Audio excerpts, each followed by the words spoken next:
L'entreprise avait traditionnellement plusieurs facteurs de production. Les plus connus sont capital et travail. La théorie économique à la fin du XXe siècle a expliqué que le management, et notamment le top management, était un troisième facteur de production, puisque c'était celui qui allait organiser l'entreprise. On s'aperçoit avec la révolution cyber-industrielle que l'information, dorénavant, est un nouveau facteur de production qui est mal valorisé parce qu'on n'a pas d'équations qui permettent une valorisation directe de l'information dans l'entreprise et notamment tout ce qu'elle peut permettre de produire.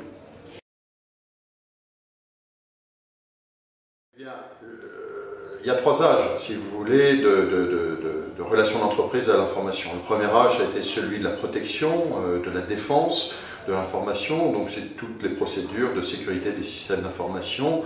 Ça va des choses les plus standards, firewall, antivirus, jusqu'à des techniques beaucoup plus évoluées. Le deuxième âge, certaines entreprises seulement commencent à y venir, c'est celui de comprendre qu'il faut non pas protéger l'entreprise comme un tout, mais réfléchir à l'information et donc trier l'information suivant son niveau d'importance, de confidentialité, de sensibilité, qu'on doit arriver à une gestion de l'information qui, derrière, va produire à la fois des conséquences de protection, mais aussi d'organisation de l'entreprise et du dialogue à l'intérieur de l'entreprise qui est tourné autour de l'information. Et puis le troisième âge qu'on voit tout juste émerger, c'est celui qui va tirer profit de l'information pour en faire un relais de croissance, un moteur de croissance.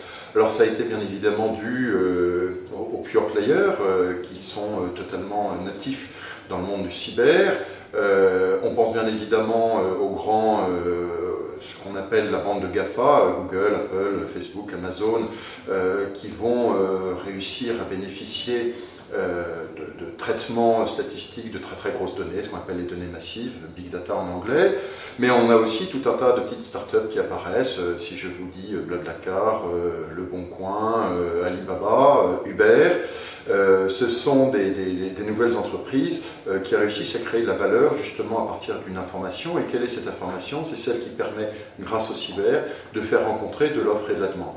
Et donc, tout le débat actuel, c'est de savoir comment je vais transformer mon entreprise suivant des modèles d'organisation traditionnels, industriels, commerciaux, etc., vers de nouveaux modèles de création de valeur à partir de cette information et donc à partir de cette meilleure rencontre entre l'offre et la demande et donc d'atteinte du consommateur final.